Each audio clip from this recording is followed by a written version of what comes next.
క్రీస్తునందు ప్రియమైన దేవుని బిడ్డలందరికీ ఈ పరిశుద్ధ దినములో నా హృదయపూర్వకమైనటువంటి వందనాలు. ఈ దినము లేఖన భాగము మత్తయి రాసిన సువార్త 5వ అధ్యాయము 13వ వచనము.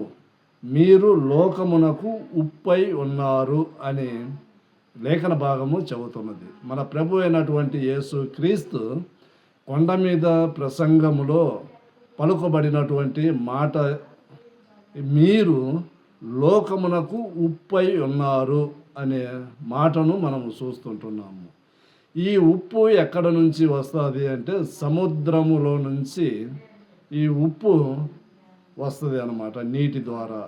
ఈ సముద్రము లోకమునకు సాదృశ్యముగా ఉంటున్నది.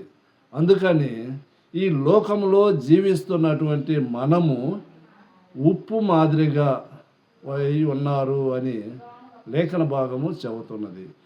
సముద్రంలో నుంచి నీరును పక్కకు తీసి ఆ నీరులో నుంచి ఉప్పును తయారు చేస్తారు.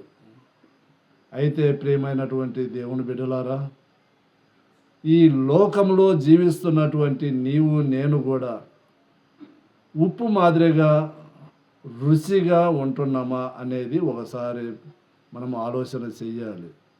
ఈ సముద్రంలో నుంచి నీళ్లు తీసిన తర్వాత ఆ ఉప్పు ఎంతో మురికిగా ఉంటుంది. అయితే దాన్ని శుభ్రము చేసి తెల్లగా ఉప్పును తయారు చేస్తారు. ఆ మురికిని అంతా కూడా తీసి తెల్లగా చేయటంలో అది పరిశుద్ధతకు సాదృశ్యముగా ఉంటున్నది. అయితే మనము కూడా ఈ లోకంలో జీవిస్తుంటుండగా మనము కూడా మురికితో నింపబడినటువంటి మన హృదయాలను కూడా మన ప్రభు అయినటువంటి యేసు క్రీస్తు పరిశుద్ధపరిచి హిమము కంటే ఇంకా తెల్లగా చేసినట్టుగా మనం చూస్తుంటున్నాము. అయితే ఈ ఉప్పు ప్రతి ఒక్క ఇంట్లో ఉంటుంది, ప్రతి ఒక్కరు కూడా తింటుంటారు. అయితే ఏ కూరలో వేసినా కానీ, ఏ వంటకంలో వేసినా కానీ అది తగు మోయనంగా మనము ఉప్పును వేస్తే మనకు రుచికరంగా ఉంటుంది. అయితే మన జీవితంలో కూడా మన హృదయములో కూడా ఆయాసకరమైన ఏయో తీసేసి అందరికీ కూడా రుచికరంగా ప్రీతికరంగా ఉండేలాగున మనము చూసుకోవాలి. అందుకు మీరు అలాగుండండి అని మన ప్రభు అయినటువంటి యేసు క్రీస్తు చెప్పిండు.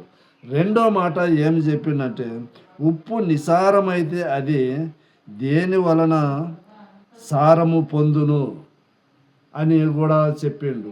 ఉప్పు ఎక్కువైతే అది కషము అని మనము అంటారు. కాబట్టి ఆ విధముగా మనము ఉండకూడదు. అయితే మనము ఎక్కువ అయినది ఏదో మన హృదయములో వాటిని తీసేసుకోవాలి.